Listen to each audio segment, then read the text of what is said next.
السلام علیکم ورحمۃ اللہ وبرکاتہ۔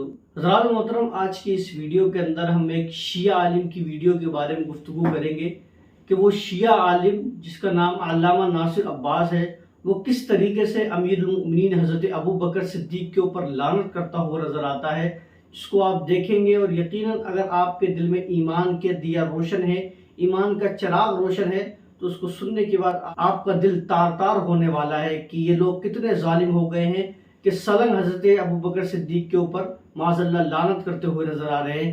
پہلے آپ یہ ویڈیو دیکھیے، پھر اس کے اوپر ہم گفتگو کریں گے۔ ایجنڈا کیا تھا مباہلے کا کہ جو جھوٹا ہوگا اس پر لعنت ہو۔ اللہ نے لعنت بھیج دی، عیسائیوں نے وصول نہیں کی، بتاؤ کہاں گئی؟ میں ابھی کھرا ڈھونڈ کے دیتا ہوں تمہیں لعنت کا۔ اللہ نے بھیجی، عیسائیوں نے لی نہیں۔ لعنت تھی اس کے لیے جو پنجتن کے مقابلے پر آئے، عیسائی مقابلے سے ہٹ گئے۔ تلاش کرو لعنت گئی کہاں؟ نبی کے دنیا سے جانے کے بعد زہرا کسی دربار میں گئی، اس نے گواہ مانگے، بطول نے وہ گواہ پیش کیے جو مباہلے میں گواہ تھے، اس نے گواہوں کو جھٹلایا۔ فاطمہ واپس آ گئی، پتہ چلا حق لینے نہیں گئی تھی، مباہلہ والی لعنت اس کے وارث کے گھر تک پہنچانے کا لی۔ تو حضرات محترم، جیسے کہ آپ نے ویڈیو دیکھا کہ جس کے اندر وہ کہہ رہا ہے کہ وہ جو لعنت بچی ہوئی تھی، وہ لعنت کس کے اوپر آ کر گری ہے؟ معاذ اللہ وہ حضرت ابو بکر صدیق کے اوپر ہوئی ہے۔ اب معاملہ کیا ہے وہ آپ کو میں مختصراً بتانے کی کوشش کرتا ہوں، کیونکہ اگر تفصیل میں جاؤں گا تو یہ ویڈیو بہت لمبی ہو جائے گی، تقریباً آدھے گھنٹے کی ویڈیو ہو جائے گی، لیکن میں اس کو مختصر کروں گا اور تھوڑے سے ہی وقت کے اندر اس کو پورا سمجھانے کی کوشش کروں گا۔ حضرات محترم، نبی علیہ السلام کے زمانے میں نجران کے کچھ عیسائی نبی علیہ السلام کے پاس آئے، حضرت عیسیٰ کے بارے میں پوچھا کہ آپ کا کیا خیال ہے؟ نبی علیہ السلام نے فرمایا کہ حضرت عیسیٰ علیہ السلام اللہ کے نبی ہیں اور مریم کے بطن عطر سے پیدا ہوئے بغیر باپ کے۔ تو جو عیسائی تھے وہ آگ ببولا ہو گئے، وہ کہنے لگے کہ آپ کیسی بات کرتے ہیں، کیا کوئی بغیر باپ کے دنیا میں پیدا ہوا ہے؟ مطلب وہ یہ کہنا چاہ رہے تھے کہ جناب والا حضرت عیسیٰ معاذ اللہ کے بیٹے ہیں۔ نبی علیہ السلام نے بہت دلائل دیے مگر وہ ماننے کے لیے تیار نہیں ہوئے۔ تو اللہ تبارک و تعالیٰ نے قرآن مجید کے اندر ارشاد فرمایا، فَمَنْ حَاجَّكَ فِيهِ مِن بَعْدِ مَا جَاءَكَ مِنَ الْعِلْمِ فَقُلْ تَعَالَوْا نَدْعُو أَبْنَاءَنَا وَأَبْنَاءَكُمْ وَنِسَاءَنَا وَنِسَاءَكُمْ وَأَنفُسَنَا وَأَنفُسَكُمْ ثُمَّ نَبْتَهِلْ فَنَجْعَلَ لَعْنَتَ اللَّهِ عَلَى الْكَاذِبِينَ۔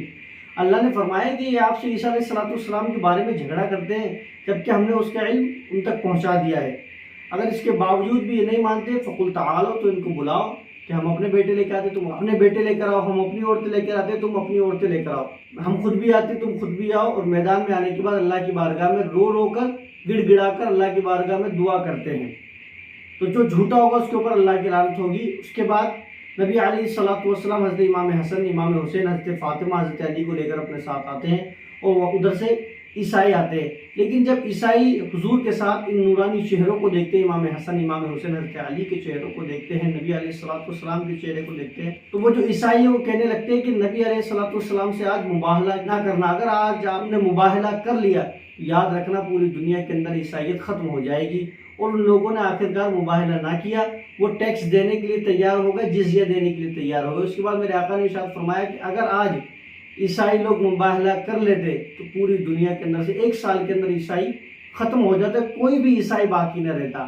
اب یہاں پر لعنت باقی رہ گئی تھی عیسائیوں کے اوپر۔ اب وہ جو کہہ رہا تھا ناصر عباس کہ جو عیسائیوں پر لعنت باقی رہ گئی تھی وہ کہاں پر آ کر گری؟ تو اب وہ آگے کہتا ہے کہ نبی علیہ السلام کا جب وصال ہو گیا، وصال کے بعد حضرت فاطمہ الزہرا رضی اللہ تعالی عنہ حضرت ابو بکر صدیق کے پاس گئی اور کہنے لگی کہ ہمارا وراثت کے اندر سے حصہ دے دیجیے۔ تو حضرت ابو بکر صدیق نے ان کو حصہ نہیں دیا۔ اب وہ کہہ رہا ہے کہ وہ جو لعنت عیسائیوں کے اوپر آنے والی تھی، حضرت فاطمہ الزہرا حضرت ابو بکر کے پاس اپنا وراثت کا مال لینے کے لیے نہیں گئی تھی، بلکہ وہ جو لعنت تھی وہ ان کے وارثوں تک پہنچانے کے لیے گئی تھی، معاذ اللہ رب العالمین۔ یہاں پر یہ سیدھا یہ کہہ رہا ہے کہ جناب والا حضرت فاطمہ الزہرا کی طرف سے اللہ نے حضرت ابو بکر صدیق کے اوپر لعنت کی ہے، معاذ اللہ رب العالمین۔ آپ بتائیے کہ جن کے عقیدے اتنے گندے ہوں کہ جس کے بارے میں سوچا نہیں جا سکتا ہے، کہ جس کے بارے میں عیسائی اور یہود و نصارہ اور کافر ایسے نہ سوچتے ہوں، جناب والا یہ شیعہ لوگ ایسے بولتے ہوئے نظر آتے ہیں اور لوگ ہم سے کہتے ہیں کہ جناب والا آپ ان کے خلاف ویڈیو بناتے ہیں، اور لوگ ہم سے کہہ رہے ہیں کہ جناب والا آپ مسلمانوں کے اندر فرقہ واریت کر رہے ہیں۔ اب آپ خود بتائیے، اپنے دل پر ہاتھ رکھ کر بتائیے کہ جو اس امت کے پہلے خلیفہ ہیں حضرت ابوبکر صدیق، کہ جن کو صدیق اکبر کا لقب دیا گیا، اور صدیق اکبر کی شان یہ ہے، حضور نے خود فرمایا ہے کہ پوری دنیا کے احسان، پوری دنیا کا بدلہ دے کر میں جا رہا ہوں، لیکن صدیق کا بدلہ یہ باقی ہے، اور قیامت کے دن اللہ تبارک و تعالیٰ یہ بدلہ صدیق اکبر کو دے گا۔ اب آپ بتائیے کہ پوری امت کے اوپر جس کا احسان باقی ہو ابھی تک، اس ابو بکر کے اوپر یہ لعنت کرتے ہوئے نظر آ رہے ہیں۔ اب آپ بتائیے کیا یہ لوگ ایمان والے ہو سکتے ہیں؟ یہ ہرگز نہیں ہو سکتی ہے،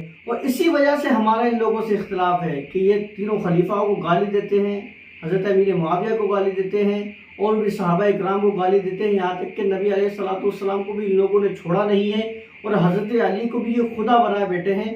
اس لیے میں اہل سنت والجماعت سے گزارش کروں گا کہ ان لوگوں سے دور رہیں۔ ان کے عقیدے اتنے بدبودار، اتنے غلیظ ہیں کہ جس کی مثال میرے پاس موجود نہیں ہے کہ میں کس چیز سے ان لوگوں کی میں مثال دے کر بتاؤں کہ کتنا گندا ان لوگوں کا عقیدہ ہے۔ میں بس اسی بات کی گزارش کروں گا کہ آپ ان لوگوں سے دور رہیں، ان کے بیانات کو سننا بالکل بند کریں، اگر کوئی سنتا ہو تو دور رہیں، کیونکہ ان کے عقیدے بہت گندے۔ کہیں ایسا نہ ہو کہ اگر تمہارے کوئی بات سمجھ میں آ گئی تو کہیں تم لوگ بھی گمراہ نہ ہو جاؤ۔ آپ سے گزارش ہے کہ ویڈیو کو شیئر کریں تاکہ شیعوں کی جو حقیقت ہے وہ لوگوں کے سامنے آئے، تو جو ایک نرم گوشہ ہے وہ لوگ رکھتے ہوئے نظر آتے ہیں کہ نہیں نہیں صاحب یہ بھی ٹھیک ہے، یہ بھی ٹھیک ہے، تو ان کے ذہن و دماغ سے یہ چیزیں نکلے۔ واللہ تعالی اعلم۔ السلام علیکم ورحمۃ اللہ وبرکاتہ۔